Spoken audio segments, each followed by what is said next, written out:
Hello, humans, and welcome to episode 2 of Story Time. Well, the Hello Humans Story Time. I'm still getting used to this, guys.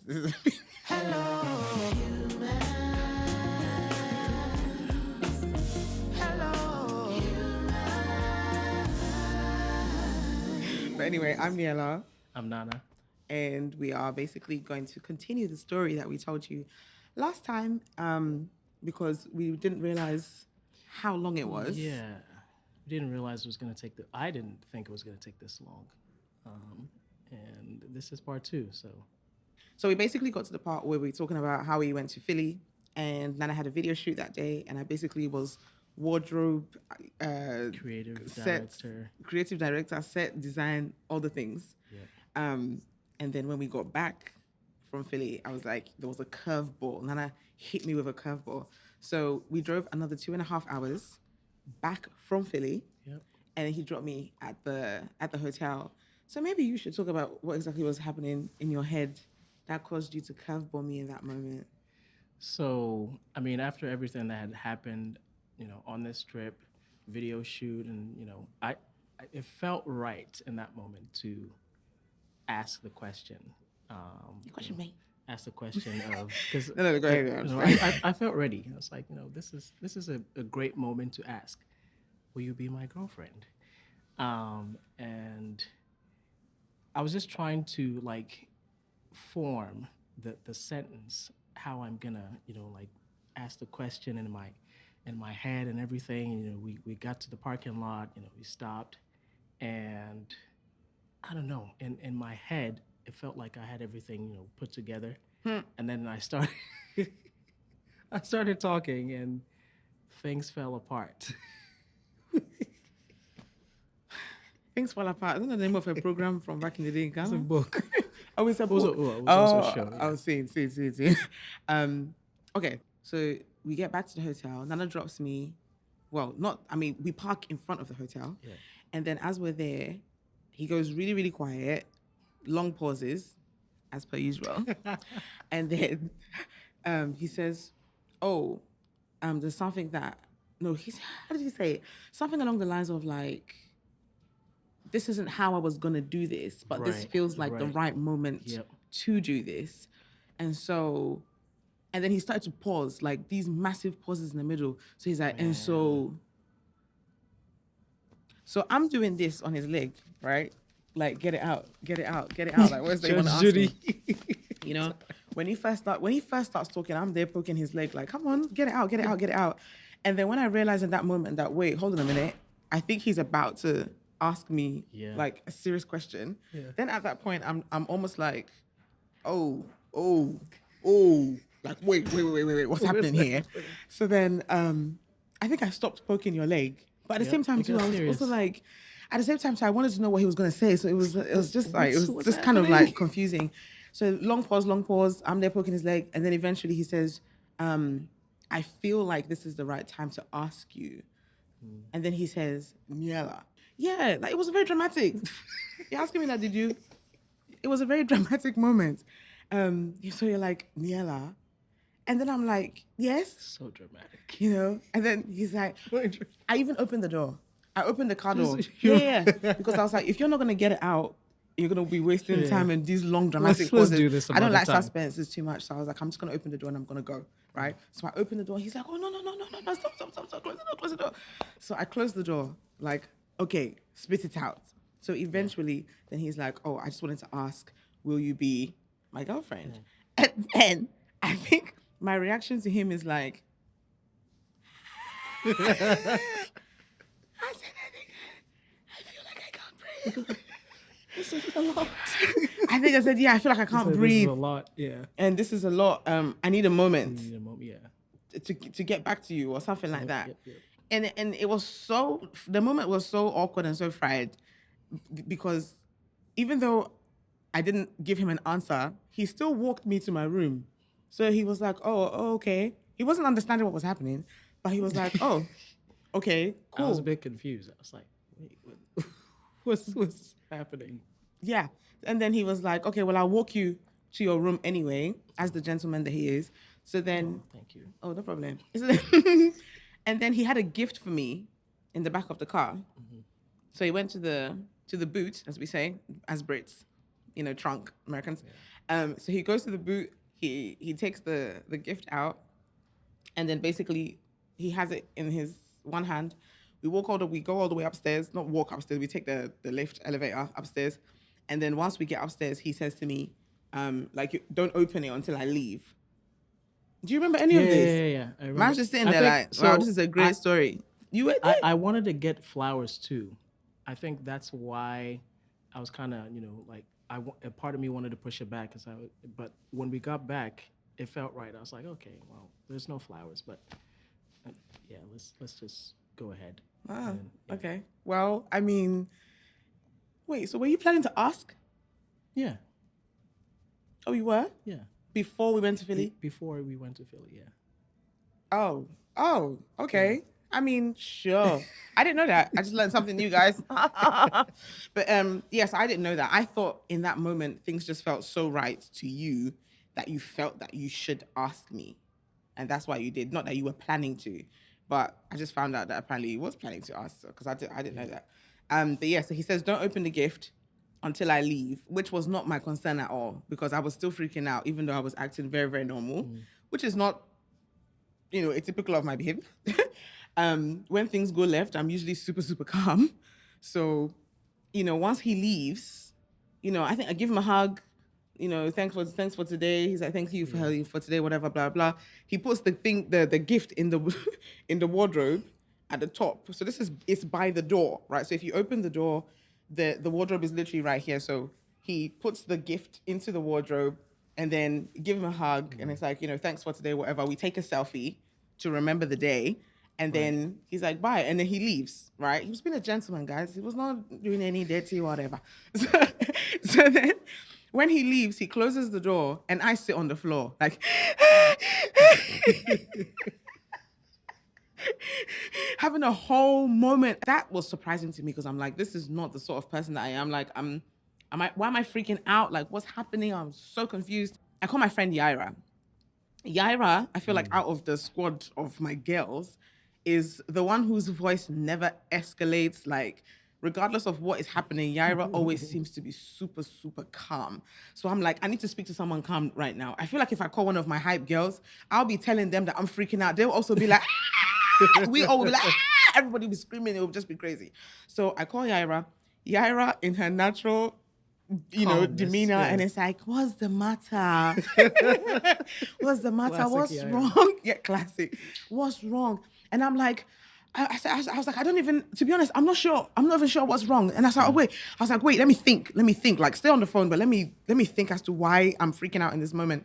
And I say to myself, well, I think it's because the last time I was in like an actual relationship where someone asked me to be their girl was 2016, right?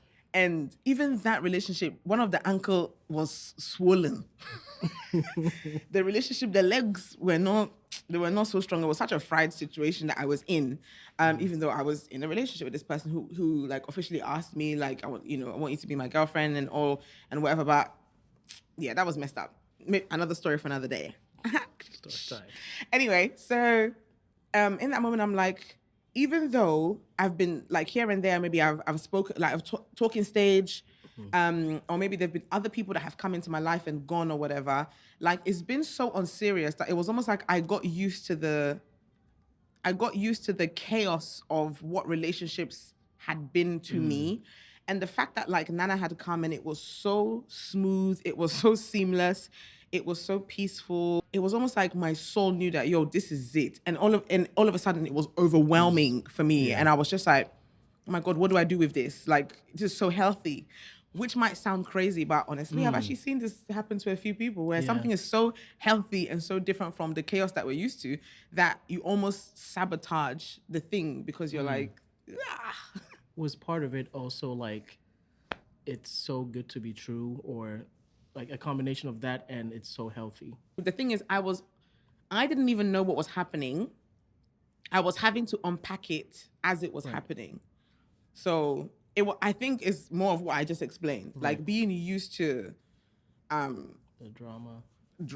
Drama and chaos and everything, that something good comes along and then you're like, oh my God, this is final. I don't know. It was the finality of this is a real thing. Even though like I've always had an issue with people saying boyfriend, girlfriend, because I feel like it's so childish. Like, don't call me your girlfriend. I'm not a child. Anyway, that's whatever. That's just by the way. So yeah, as I'm speaking to Yaira, I tell her, I think it's because the last time I had a relationship was 2016. Like, I don't know, like just feels so final. Like, I feel like I need a moment to like think about it. I'm giving her all these different reasons that I can't even remember right now. And then she basically says to me that, well, you know what, just take your time, pray about it, and, you know, chill. But I think one of the things that she said to me was, but regardless of what happens, don't make sure that you don't leave that man waiting, like don't leave him waiting too long. Something along the line. Or I don't know if it was Yaira or one of my other girls that said that, but one of them basically said to me, don't leave him waiting too long. But anyway, in that moment, after I speak to Yaira and I'm a bit calmer, I go and take a shower. And as I'm taking the shower, I'm in the shower and I'm basically like praying. I'm telling God, I'm like, oh my God, what do I do? I'm not sure what I should do and everything. And for the first time in my life, I felt God collect me by the edges like this and drag my little behind across the floor. That's what it felt like. Because in that moment, it was like, why are you praying this foolish prayer to me? And I almost felt like, hello? Excuse me.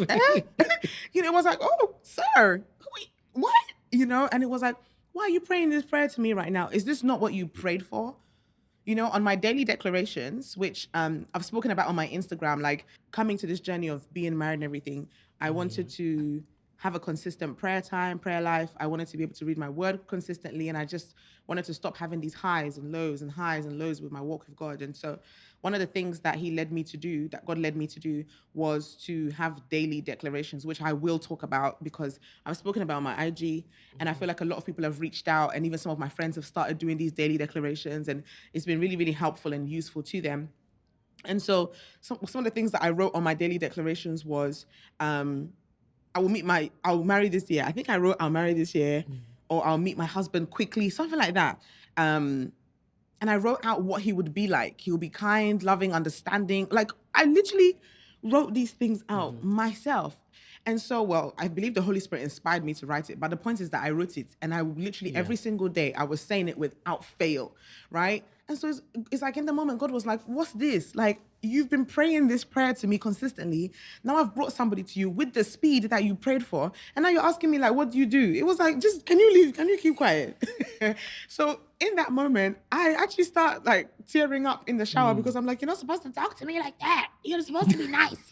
And you know, I was just literally system error. I'm having a system error. You know, tears and everything, but you know, I'm using the water, I was washing it away, like in the movies, you know what I'm saying? And then I gather myself together because I'm like, you know what, God's not even listening to this. No point. Yeah. Let me just forget this. You know, hard girl, whatever. So I, you know, come out of the shower. As I'm there putting lotion on my skin, I now say to myself, well, honestly, I'm going to say yes. And when I say yes, if things go left at any point or if I feel like this is not making sense, I can always say no. Like, why am I even freaking out for that? Yeah. You know, so I'm like, no one can force me to do anything. I can always say no. So as I now make this statement to myself, I feel the Holy Spirit say to me, if that's the foolish mindset that you're going to go into this relationship with, you leave that man alone. And I said, hey. Today, GA, like, first he grabbed this side of the edges, then he now grabbed this side.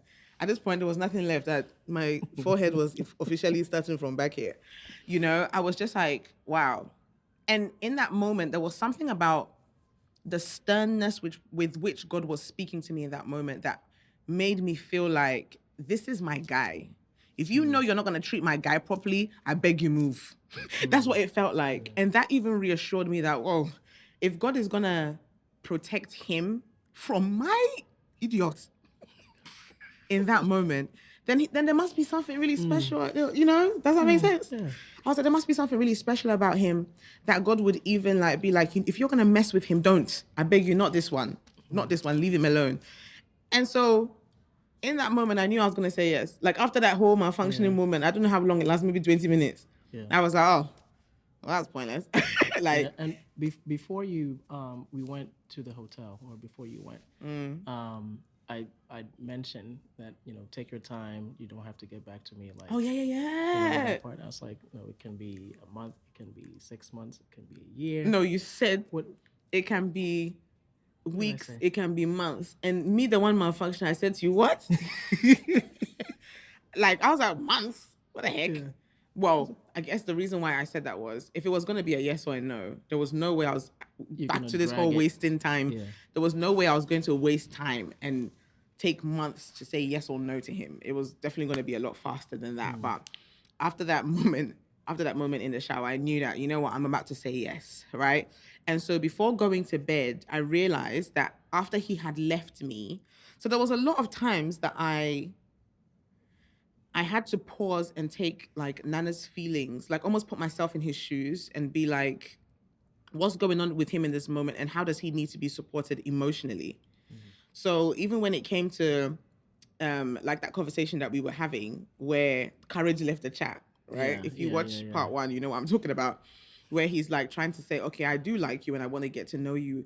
I almost had to keep putting myself like in his shoes and be like, I can tell that he's hesitant. So let me encourage him in this moment to actually ask me the question. And it was like the same sort of thing where I had to put myself in your shoes again and be like, the last thing that he saw of me was me freaking out and then walking upstairs, putting the parcel in the thing, me seeming like I'm okay. And at that point, I wasn't sure, like, was he able to pick up on my, I'm not okay, but I look okay? Like, did you know me? I mean, some people don't know me well enough, you know. I feel like someone who does this amazingly is Pastor Vic. I can be out here laughing, ha, ha, ha, whoa, whoa, whoa, whoa. And Pastor Vic will be like, what's wrong with you? And I feel like one of my best friends, Tari, is also another person who, like, I can be in a crowd laughing and everything, and she'll pull me aside and be like, what's your problem? And then I'm now like, well, basically, I just feel like everything is just going wrong, you know? So I wasn't sure if, like, Nana had picked up that even though I seemed okay and I was, like, kind of joking and stuff, I was freaking out, which he didn't. He was just confused about what was happening. Yeah. Like, he was just like, take your time. I guess he was being a gentleman. He was not understanding what's happening. And so I'm like, okay, no problem. So then I call him back and then I basically have a conversation with him to explain. I walked him through all the different feelings, the fact that I freaked out in the car, the fact that I was still freaking out, but I looked like I was normal because I'm like, if this is somebody that I'm going to be with and he doesn't pick up on the cues, on my cues, then I basically have to teach him like that even though I look okay, I might not be okay. And so maybe next time he can look out for that. Yeah. And sometimes I feel like, you know, when you get in a relationship, you expect the other person to just, some people are just like that. They're overly intuitive. Not to say that people can't learn as well, but they just come into a room and they're a lot more like, they can pick up on different people's moods and stuff, regardless of how they're portraying themselves and whatnot. And some people, they're like, there's certain things that Nana's amazing with and there's certain things that he needs to learn. There's certain things I'm amazing with, there's other things I need to learn. So I think recognizing early where somebody needs to learn something or recognize something about yourself. Like, I feel like sometimes as women, we definitely do this thing where like, oh, my husband didn't notice that I was in the mood. Oh, he didn't see. And he might genuinely, the guy is living his best life.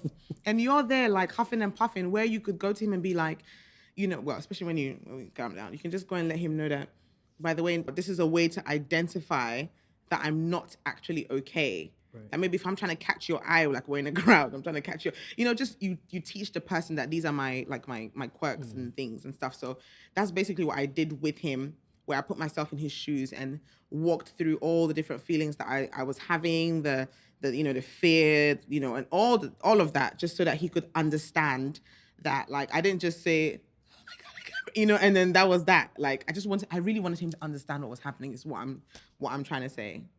Was there anything that happened when you got home that day or when I called you? No, I just thought like you were processing everything that had happened. Okay. And also, on that day, this was October 25th. I remember because the next two, the 27th was supposed to be our first date. Oh. So I was hoping we would be, you know, that relationship would be at least established on the 25th. Oh, that would cool. What if it wasn't established? We would have still had the date. Ah. You know? But I knew it was going to be that day. I just didn't know like when during the day it was going to happen. I didn't know it was going to be like when we got to Philly, like after the shoot, or like like when we got back. Oh, you mean you knew you were gonna ask me? Yeah. Okay. But I just didn't know like what time it was going to be. Yeah. So I mean, my question is like, on your way home after my freak out moment, Right. like when I called you, like was there anything significant that happened around that time, or you just drove home No, like, I was just like, oh okay, well. It seems like she's processing what happened, and no matter how long it takes, she's gonna get back to me with a response. So, just be hopeful for the best, and yeah, that was it. That was it. Yeah. So another interesting thing happens the following morning. So at this point, I know that God is telling me that yes, this is the person for you. Following morning, I wake up to a long text from my mom, and in this message, she's basically written. Well, it kind of started off from one video. My mom loves to send videos. Hey, mom, hope you're good. But yeah, she loves to send videos of all sorts of things that she finds, online. And one of these videos, I don't know, I can't remember exactly what it had to do with, but I think maybe like sexual immorality. I don't know. But somehow she managed to link it to, basically say like, you need to be careful who you get married to. She literally wrote, the person may be kind, they may be gentle, they may be, and I felt like all these attributes that she was writing, she might as well have written Nana's name on it, right? And then she was like, it's only the Spirit of God that knows, that can search the heart of a man to know who, and I read this long text and I'm freaking out again. Then in my head, I'm like, you know what? It's fine. I'll just be single. There's no point. I don't need to get married. Like, what's the point of anything? What's the point? I am freaking out again, right? And so on this particular day, though, like, I don't know, something kind of shifted with me. And I reached out to her and I said to her, so, like, why did you send me the message? Like, where exactly is it, coming from? And so she's basically expressing, like, I'm just concerned for you. There's so many women who are in ministry who got married and their husbands, like, completely destroyed their careers, or they were jealous of them, or, just kind of going on a spiral of all these, great women of God who their husbands ran away with their money, or just all the things. And she was like, and which I don't know how to translate it in English. What's that? My stomach inside is burning me. Fearful, scared, scared. The literal translation is my stomach is burning me. But yeah, it basically means that when you're afraid and you get that like adrenaline that goes like into your stomach, and that's the literal translation of like when I'm there and I think about you and your ministry and the fact that like you might marry the wrong person, it's like I get that feeling of like fear, that kind of overcomes me. So I think I called her and I basically said to her that like, do you actually have like a specific word from God for me? Or is this just coming from a place of fear? Because yes, we have witnessed a lot of terrible marriages. Like, but growing up, my mom and my dad had a rocky relationship, all of this stuff. So I also understood exactly where her fear and stuff was coming from. But in that moment, I didn't need that fear, right? Because all of a sudden that fear was now causing me to spiral again.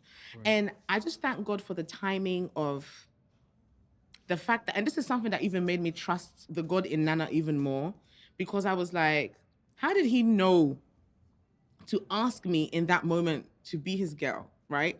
That now led me down a path of spiraling out and freaking out, not even knowing that I had that level of fear or hesitation.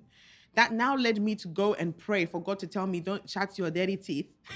For me to now be like, I know God is telling me that, you know what, go ahead and say yes and stop being silly. Like I felt it so strong, because I feel like if the timelines had been reversed and you hadn't asked me at that point, and then the message from my mom had come, and then you'd asked me after, maybe I would have said no and we wouldn't be sitting here today. But God was like, I know all of you guys in this equation. I know you guys well. I know Nana, I know Niiella, I know Mom, I know everybody, right? So this is the progression. This is how we're going to progress the event. So I have this conversation with her, and I think I called her. And yeah, I called her and I basically said like, what exactly Did God give you a specific word for me? Right. And she said, oh, yeah. God said, pray for a man who is loyal, kind, something along those lines. And I was like, is that it? That was the word? How did we get to this paragraph? That freaked me out. If you had told me just, God said, pray for a man who's loyal, and I would have been good.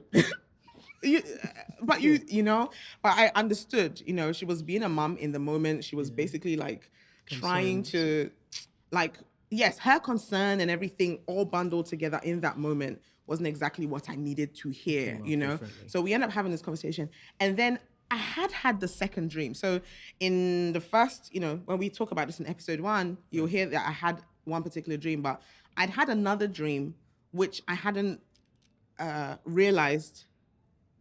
Well, let me just tell you guys the dream. So in the dream, I'm at a campus with another gospel musician who's in Ghana. And we're basically performing at this campus for the students. And so she goes ahead with her band, being fussy, as per usual, no names. And then fussing around, doing all the all this, giddy songs. Goes to go and, minister with her band. And then I come along, I'm coming from somewhere. And in the dream, my Achilles was still in recovery, right? Mm-hmm. And there's little things like this sometimes that let me know that the dream is relating to real time, right? No, I had this dream when I was in the UK. Yes, I had this dream when I was in the UK before I came to America. But like still I said, 2023 or this? Yeah. Before this, like I came and then we went on the date and all of this. So in this particular dream, I'm coming from somewhere. I've still got issue with my Achilles because I was wearing shoes that kind of had like a platform, like a little bit of a slant on it, right? And so my brother David and Nana are standing at the top of the stairs waiting for me to climb up the stairs and go into the hall so that, I can go and minister. But wherever I was coming from, I was like, I need to change my shoes to match my outfit. So I have like a cabin bag, a small suitcase, and I open it and I want to wear my favorite pair of shoes, but they're like a black and purple color. Mm-hmm. And they're really dirty, like they're muddy, they've got lots of grass on it and everything. So as much as those are my favorite pair of shoes that I would usually pick, like my go-to, I can't pick it because it's dirty. But in the same suitcase, which is still mine, there's another pair of shoes, and those pair of shoes are like sparkling white, and they actually look like Converses, funny enough. And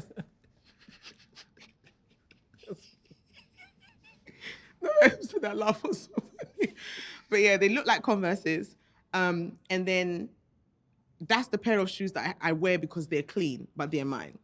So I end up wearing these Converses. Then I go up the stairs to where you are. And in the dream, you give me a kiss, right? And the kiss is so affectionate. Like, it's not even like the kiss was any dirty kiss. It was just a kiss. It was just a, quick, bah. But like, I was so overwhelmed by affection that was like radiating from the dream that when I woke up, I was almost like, I was like, the dream was it's a bit intimate. Like it feels a lot, like it was overwhelming for me. And I was like, oh, what kind of dream is this? I don't think I've had a dream like this before. I was almost like, was that inappropriate? But no, it wasn't anything bad. It was like just a peck, In that dream, I don't know if we were married or if we were not married. I don't know, right? So anyway. Was it someone that looked like me? Or no, it was you. It was, okay. Yeah, you. It was this face. It was definitely you. Yeah. Why are you asking someone I just wanted you to clarify. Symbolism. In case people. And yes, symbolism. It's not symbolism, it was him. It was him. It was me. Live and Khaled. So that's the dream that I had. And so I think I told my mom the dream when I called her that day, but I didn't want to, because in the past, my mom has been right about my relationships. Like she'll be like, yeah, this person and the thing will bend, crash and bend. No matter how much I try to hide and conceal, if my mom says, the thing is going left. So I was almost afraid to tell her about Nana. Like, so I told her, I was like, when you do things like this, like sometimes just tell me what God said. Don't try to micromanage the thing for me as my mom. Because in that moment, as you're doing that, all your fear and stuff is also being projected on me in that moment. And so I was like, just tell me as it is. But I said to her, oh, there are a few people that are interested in me. When you do stuff like this, you make me feel, I was like, my reaction in my head was so drastically left because all of a sudden I said to myself, I don't even want to be in a relationship, which doesn't make sense, but it was the fear that was causing me to make that decision. And so I said to her, oh, there's a few people that are like interested in me. And even one of them, this is the dream that I had concerning the person, like the one who's at the forefront, who's interested. There was nobody else. It was just him. I just didn't specifically want to say, for her to come and say, oh, I've dreamt, or God has shown me. Oh, I was like, please, oh, no, hey. So, I tell her the dream and everything. And then my mom says, oh, but the dream that you have said is not the same thing that I wrote in the paragraph. I said,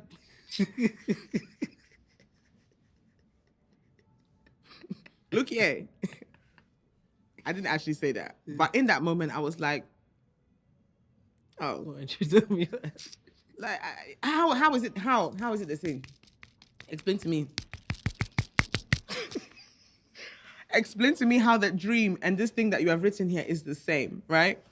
And in that moment, I just knew, like, regardless of who it is around you, you also need to be so convicted of whatever it is that God is telling you personally. Because I just freaked out for nothing. For you to tell me that the dream I had and the thing that you told me is the same. I felt once again, I felt silly again. The day before, I felt silly. The following day, I felt silly. I was like, why am I here just feeling silly? Like, making bad decisions. So I was like, you know what? And like I said, I know I'm going to say yes. But at the same time, so I was like, I don't want to say yes over the phone. I don't want to call you back, and because he asked me in person. So let me not be rude and call him and be like, yeah, okay, cool, man, let's do this, bro.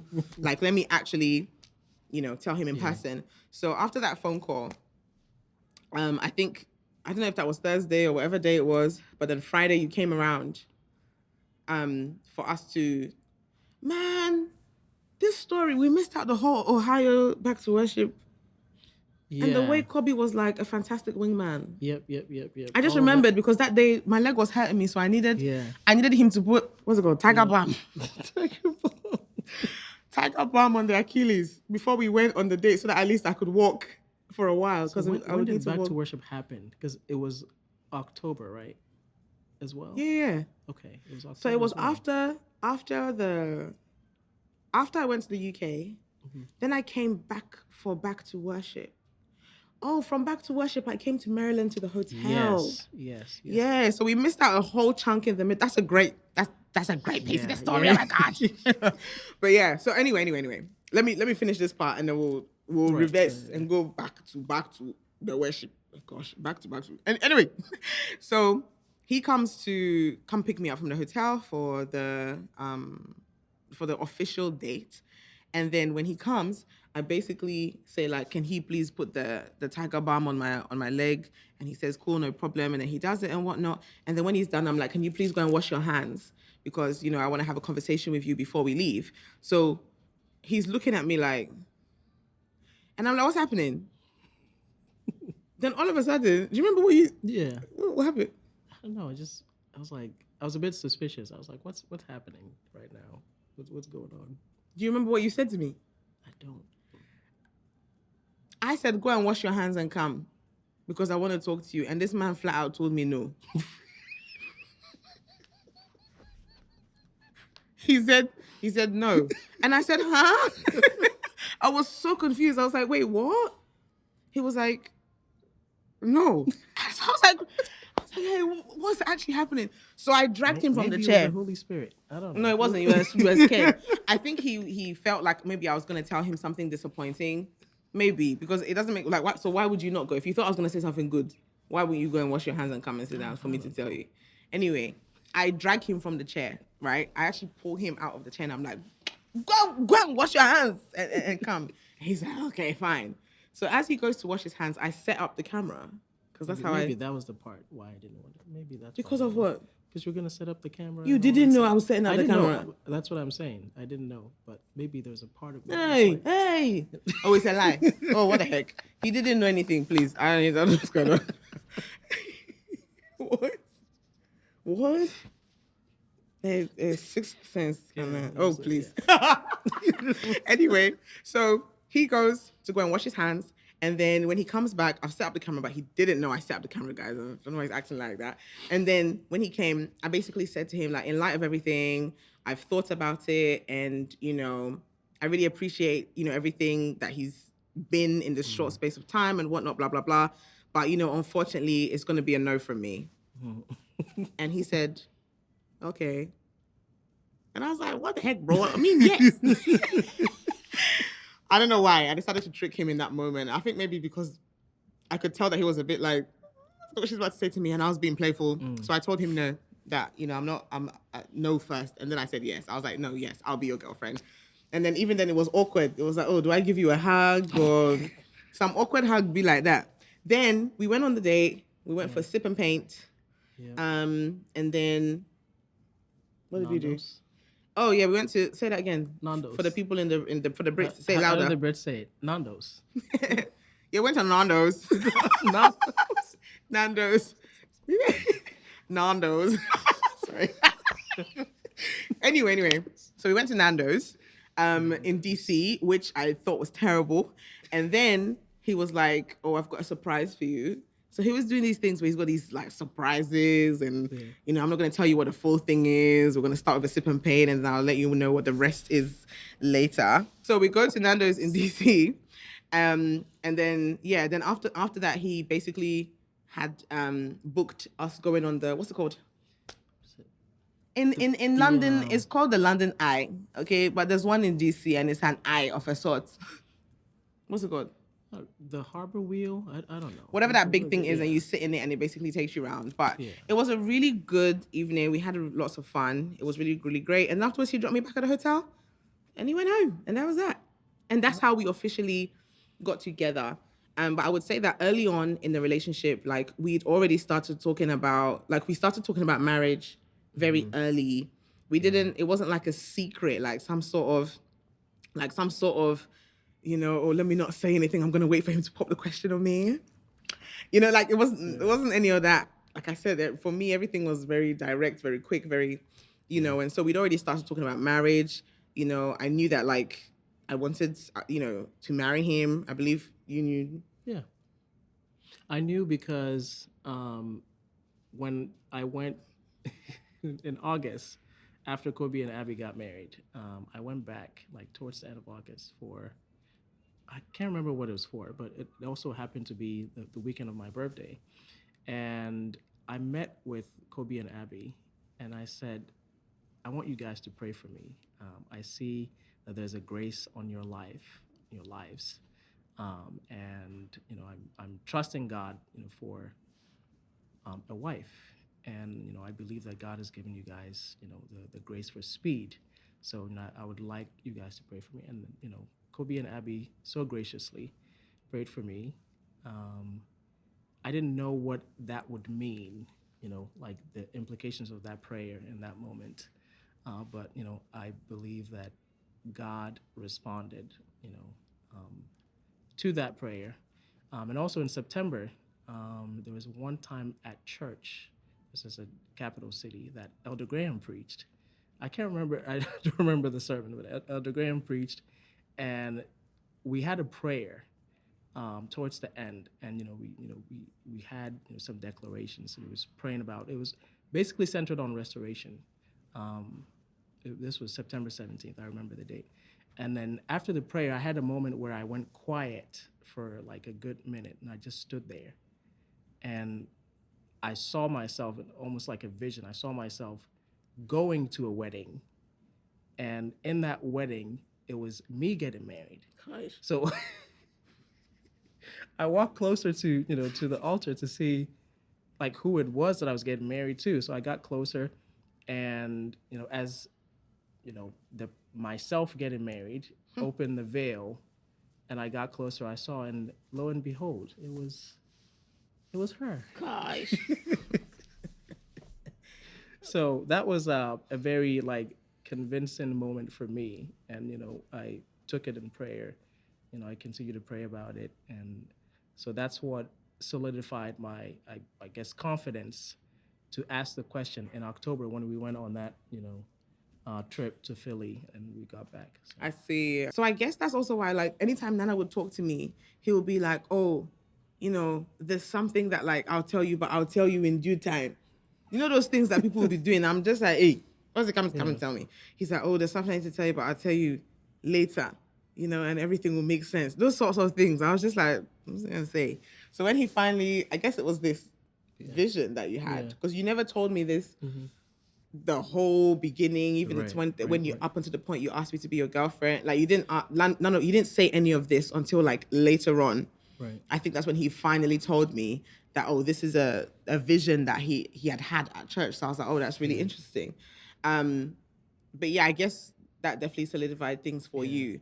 And for me, it was almost like a hindsight is 2020 type situation. Like, when I first had that dream, the one about the shoes, I said I didn't understand the dream, right? So it's when I was telling, I think it was, I don't know, one of either my sister or friend, I was telling them the dream. And when I was saying it back, like, oh, there was a pair of shoes, and, what I would have usually gone for, it was dirty. So I had to go for like a different pair of shoes, which wouldn't have been my first choice, but it was the right choice for me. When I was now saying it out loud, I was like, oh, duh. Because I wouldn't say that Nana was like the typical type that I would go for. Even though I started using my mouth to say, I don't have a type. Whatever God has for me is great, because another story time for another day, but I dated my type in all senses, in height, in stature, in color. And that guy finished me, man. It was one of the most toxic, devastating relationships I've ever been in my life. And that's someone that, like, if you said, oh, on paper, write out your type, I would have written, oh, muscular, chocolate. You're chocolate. I would have written muscular, chocolate, just nonsense, all these different things, and that guy, he really proved something to me.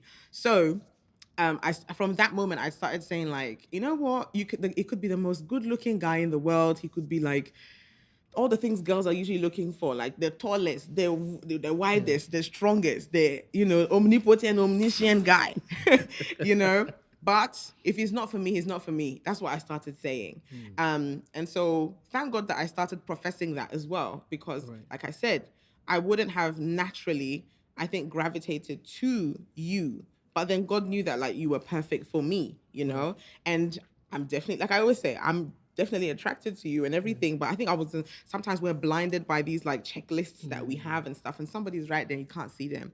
And so God, knowing so well my, foolishness, decided to be removing the veil from my eye early. Yeah. So the dream made perfect sense. But at the time I didn't understand it.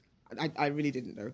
And now, once again, in hindsight, looking at the dream, I got married in Converses, in white Converses, because I was not going to wear heels. And David walked you down the aisle. And, I literally connected it. Like, and David has just been a pivotal part of, David is behind the camera. Hi, guys. But yeah, David has been a pivotal part of, our relationship. So that's actually so interesting. Like, now saying the dream again, it's like, oh my God, there's even more things in the Anyway, so that's how we got together. The wedding part of things, I feel like it's a different, different story. Listen, maybe another day, I'll tell you guys how I witnessed a daylight robbery in Ghana. Back to worship. So back to worship. That's the first time. That's the first time we would see each other from the time that we started talking online. Yeah. And then FaceTime. And FaceTime and everything. Yeah. Back to worship was the first time we were going to see each other. But the house was going to be full of people. Right. So we were trying and we were keeping this whole thing on the DL. We didn't tell Isaac. We didn't tell... No, Kobe knew. Yeah, Kobe knew. But at which point did he... Okay, go. Yeah, Kobe knew. Go. This was, I drove to Ohio. This was like 6.5 hours. I've been doing this drive for some time. He's spoiling the story. Wait. So as I'm in the UK, I've been invited to come to Back to Worship. Yeah, Isaac Quay invited me to come and sing again.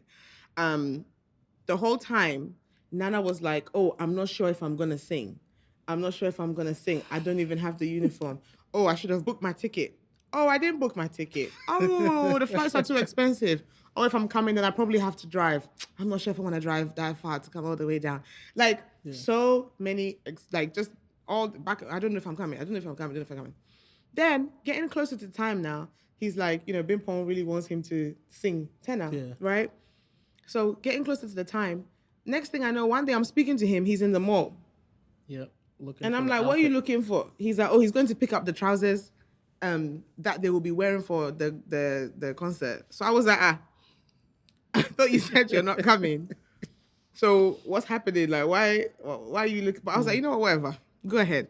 And then the other thought that I had to myself is, because I think one of the things I was going to say to him is like, you don't have to drive. Honestly, let's all be honest. He did not come back to worship for Jesus, okay? He didn't. No, he didn't. He came for me. If it wasn't for the fact that I was singing, he wouldn't have come. Oh, wow. It was both. Yeah, I lied. Because the previous year, I'd gone back to worship, and I didn't come because Niiella and that year we took a picture together that I also did not remember in the moment. I just came because... Which also leads me to tell you guys that Nana had like a crazy glow up, in 1 year.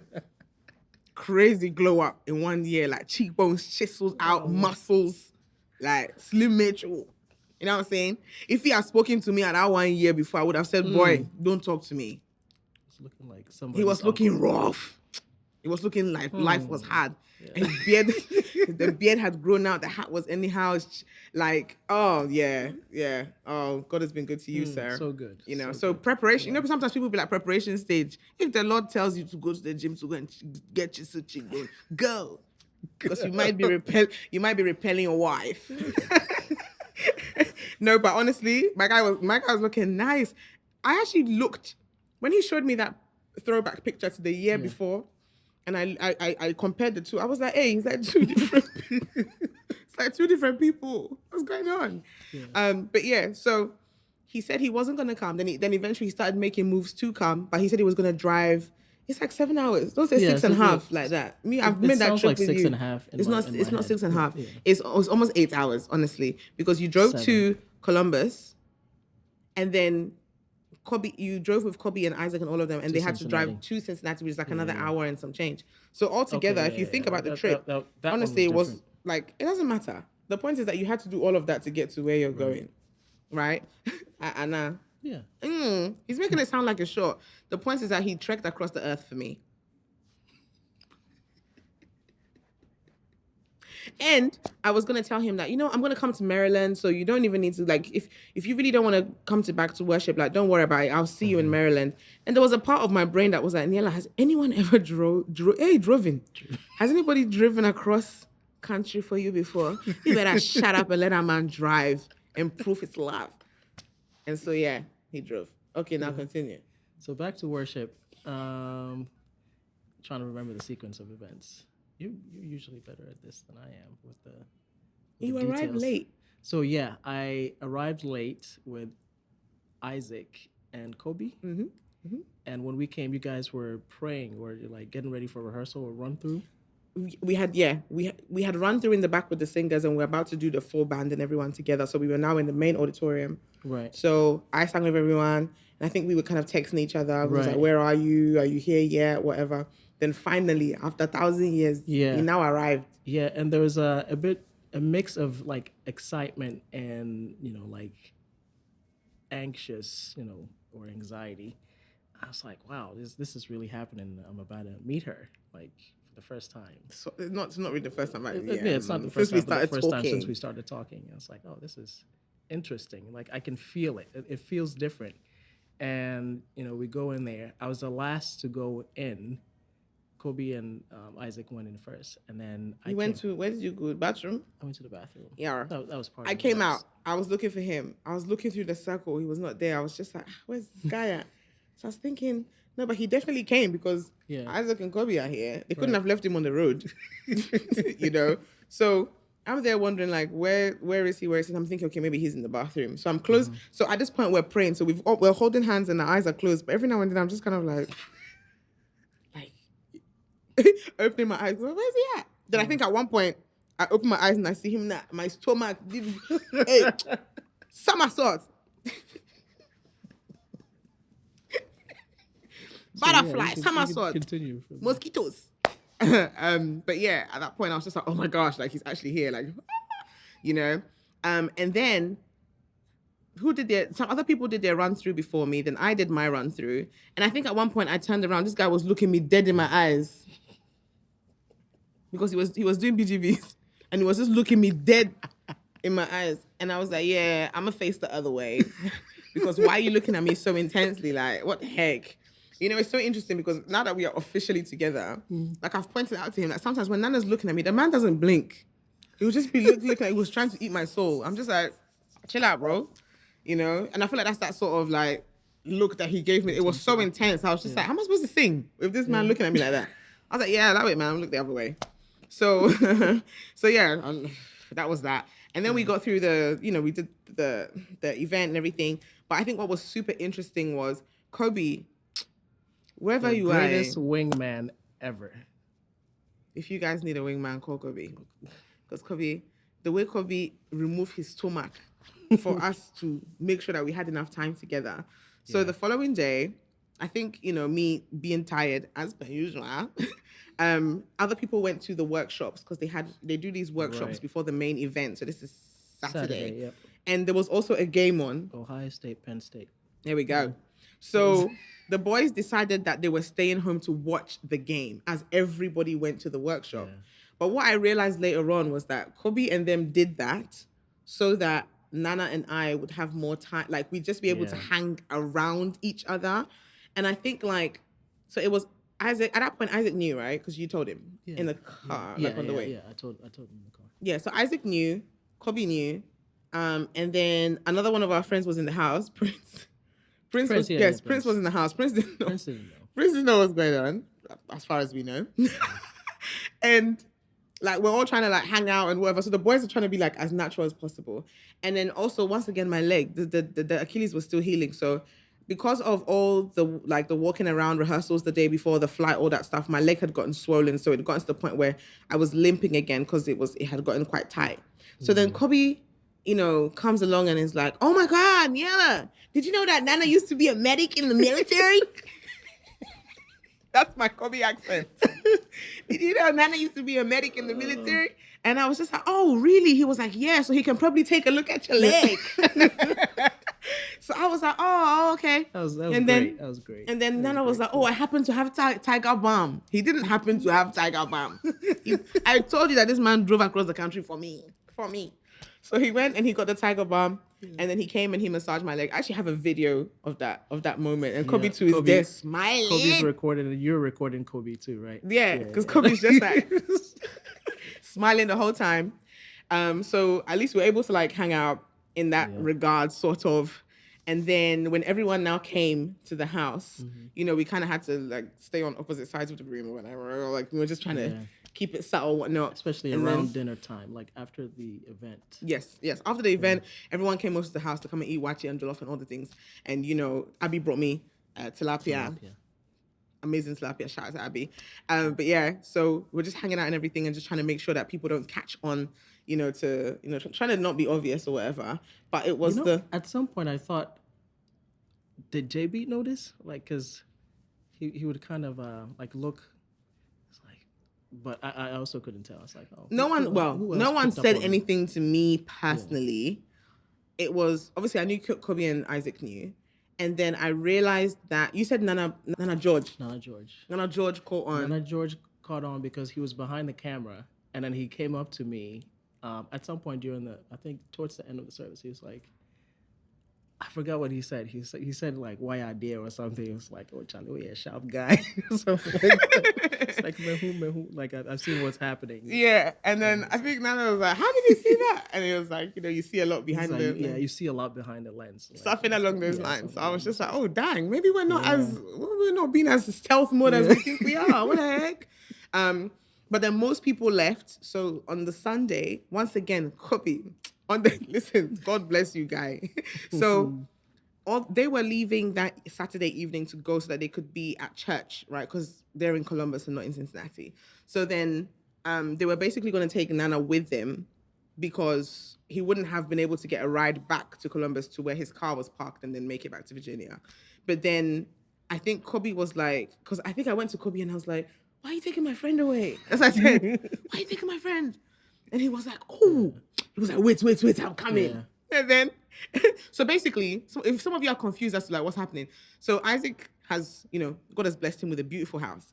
Usually the girls are all upstairs on, the landing and the rooms and everything. And then all the boys will be like in the basement, and some people will kind of be like in the middle level. And then most times the ministers will be in like the rooms because there's enough space, right? So it's like a massive sleepover for back to worship. It's actually really awesome. Yeah. Very, very awesome.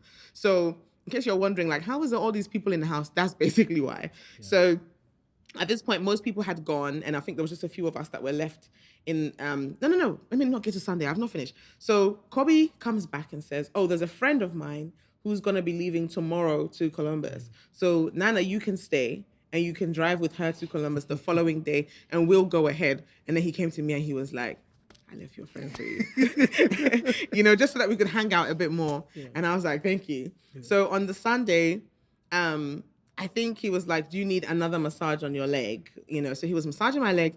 And I think that's when I turn around and I see Lydia Quay, Isaac's wife, staring at us so intent, just, and I just removed my eye. Because I was like,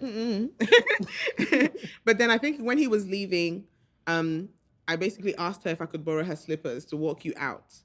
And then Lydia was like, oh, what did she say? She was saying she really loves music, and if she could hire, is it you or me to sing? To sing for her, but I forgot the occasion.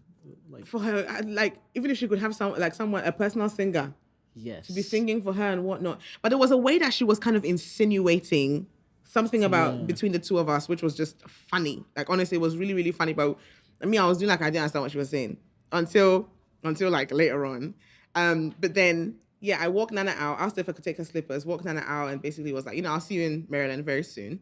And then came back inside. Lydia didn't say anything. And then we ended up having a conversation, me and the people that were left, about like past traumas and all the things. And a lot of people were basically talking about the things that have happened to them that they haven't spoken about, being Ghanaian and, the culture and, sometimes, especially for those of us that are a bit older, like some of these things came later on or became more, like there was more awareness of it like later on, but not before. So having these conversations and everything. And then the following day, no, that Sunday is when I'm leaving, I think. Maybe that evening. Anyway, whenever it was, Isaac is driving me to the airport. He's like, so you haven't found anyone special or whatever. And I think I was like, oh, nah. And he was like, are you sure? He was like, can I guess? Maybe there is a certain special someone. So I was like, okay, if you think. He was like, is he from the States? But he doesn't live in Ohio. Like I was like, long story short, Isaac has also clocked. I don't know how. Because he was really subtle with it. At least Lydia and her giggly self was kind of a bit more obvious. But Isaac had also realized, and he was like, oh my God, I'm so excited for you guys. He's such a stand-up guy. He's awesome. And another thing was like, I don't know one person who gave me like a bad report about Nana. Like his friends, people that knew him, even Ryan Ofe was like, I know him from back in the day. We used to go to the same church together. He was like, he is a good guy. Like everybody was like, he's a good guy. He's a good guy. He's a good guy. And it was just giving me like more and more reassurance that, you were a good guy. So that's the chunk that we missed out in the story. But this is how we met. This is how we got together. As for the wedding part, I think that has to be another video. So if we were to sum it up, like, what are, I guess certain things that were, defining for us, like in this journey, like what are certain things that helped us come to this decision? Like what would you say? What advice would you give to people who are maybe like trusting God for, like a partner, or get into a place where they can discern, or get into a place where they can, boldly make that decision? Like, what would you say? So I think my response to that would be like I've said a few times in this, and I'm definitely going to talk about, I'm going to backtrack and just talk about this whole journey that I went on with God. And one of the things that led me to this point was engaging the Holy Spirit more, praying, having a consistent quiet time, having a consistent prayer time, reading my Bible regularly, like just building that muscle of being with God brought me to a point of being able to discern and hear even more clearer, so that when God was giving me prompts and certain things about you, like I couldn't deny that God was speaking to me. And I think I just got into a point of like I showed up consistently to the point that like I feel like maybe God was like, okay, this girl, like she's actually ready now, right? And I definitely want to say that because I've been asked to like do some other podcasts or like speak to people about marriage and everything. And I just want to say that like I don't have a formula. I don't have the answers. Some people are supposed to be married. Some people are not supposed to be married. I love how one girl put it that this is part of my assignment on earth, you know, to be married and to be a mother and to basically raise other human beings in Christ, right? So like all of it is part of ministry. And I think when you look at it like that, sometimes you might even think like, well, it's easy for you to say because you're married. But I think coming into actually being married and just realizing just like how much more it takes. I know people say like it takes work and it's hard and all the things. I don't think it has to be hard. It does take work. It does take a lot of learning. It does take a lot of conversations, communication and all the things. But it doesn't have to be hard if you can be humble and listen to God through it and allow God to tell you off sometimes, let you know that you're acting like a bit of a, you know, whatever. Sometimes all those things definitely really, really helps. But one of the things that I would tell people is just have a genuine relationship with God. And it's not because you want something from him. I didn't go on this journey because I wanted to be married. I wanted kids. If anything, I'm not even that broody girl that's like, oh my God, I really want kids. Wow. You know, I mean, but you know, here we are. Yay. But I've never been that girl to be like, if anything, I wanted the marriage more than the kids, you know? And that was back then because of the cis. As I've told you people. But coming into this and just seeing how much, like, it's a blessing, it's a responsibility, it's a lot of things, you know? And I remember telling Nana at one point, there's a part of my mind that still doesn't understand, like, what's the point of getting married? I remember I said that to him, and the following day, I feel now I and I was like, I didn't say I don't want to get married. I just said at the time, I was like, I can wake up whatever time. There's no child saying, hey, mommy, I'm hungry. Hey, I'm hungry. Like, to me, I'm like, that's great. Why would I willingly want to go and collect responsibility and put it on my head? Even with another human being, there's certain things that like, I'm going to have to, oh, by the way, I made this decision. Oh, by the way, can I? Oh, by the way, like just because he's here, he's part of my life. Whereas before I could just live my life how I wanted, you know? So I feel like both of them have their pros and cons, being single, being in a relationship and everything. But definitely developing your relationship with God, definitely being able to identify like where the devil was trying to trip me up and use certain things on my checklist. This is when I actually started talking to him to try and blindside me from a person that God had for me. I don't have any special secrets and do these 3 steps to be able to find your husband. You know, I don't have that. I just spent time with God, and God decided that, you know, I'm gonna put this person in your way. And I was like, oh, okay, cool. Now we're here. Yay. Yeah. How would you answer that question? I think in addition to what, you know, you said, I would say surround yourself with good friends. Oh yeah, that's a great one. Yeah, good friends who will look out for you, who will challenge you, who challenge your convictions. Yeah. So surround yourself with a strong community of believers. Submit yourself to leadership, and, you know, also serve, because sometimes your leaders can see things in you. They can speak into you. They may even say something in passing without even, like, you know, Pastor Yao did, without realizing what they're saying. But, you know, in the moment when you receive that word with an open heart and you act on it and you see this as coming from God, and this is a season that I need to focus on myself, my relationship with God, my walk with God, staying in the Word, it changes, you know, the way that you approach life, you know. So surrounding yourself with a strong community of believers, surrounding yourself with, you know, good friends who are not always saying yes to you, who can say no to you, who can challenge you. Yeah, definitely. What else? Yeah, that's a really good one, because even though I didn't tell the world about it, like people are like, oh my God, like so shocked that I got married because I didn't announce it. The only step that I skipped was an engagement, guys. Like, it's really, and that lets me know that, like, sometimes as human beings, we are so programmed to like, society has programmed us to a point that when somebody does something that's a little bit different, all of a sudden it's like, Hey, all I did was not post an engagement. I just posted married. There was no like run up. Like it was just one step that's missing. You know what I'm saying? Yeah. So like, why was it so like, yeah, anyway. But I definitely, even though I didn't tell the public about it, my girls knew about it, that I trust, that I pray with, that can look for me and be like, yeah, this is not making sense. This is making sense. They've been on this journey with me. They've seen some of the other people rip my heart to shreds and put it, put the pieces. We've prayed for the pieces to go back together. And they've also, like they can be honest with me. And then I also told Pastor Vic knew about it, Pastor Ambi. I was kind of hesitant to tell them initially because I was like, oh my gosh, I'm relocating to the States. And just as I'm relocating, I'm telling them that like there's a guy that's coming to take me. Even though he decided to move to my church, the way a lot of previous like pastors and leaders or things that I've seen anyway, like I didn't know, like, can I trust them to like, will this be awkward? Will it be like, we brought you here and then someone's coming to take you from her? Like, the sort of things that I've witnessed in life, like that really had me feeling away. But I remember telling them and Pastor Vic being like, oh my God, I'm so happy that as you're coming to the world, you're already married. and he was actually happy. Yeah. And they love him so much. And so letting them know and just having that good counsel and unbiased. They're not biased to me because they met me first. Like, if they need to shut down my behavior, they would do that. Like, both ways, which I think is also super amazing. And then eventually I told my family, like I told my mom last because like we know why. I said why, but I told her last.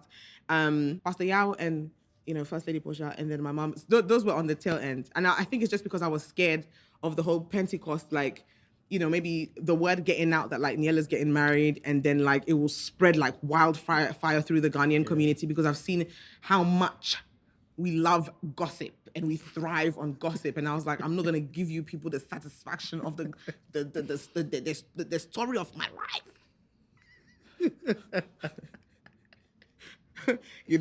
And I didn't want to see any blogger go and write any nonsense. Gospel musician, Niiella. And honestly, once I posted the video, there was actually one blog that were like, Mary's longtime boyfriend. How do you know he's my where did you meet him?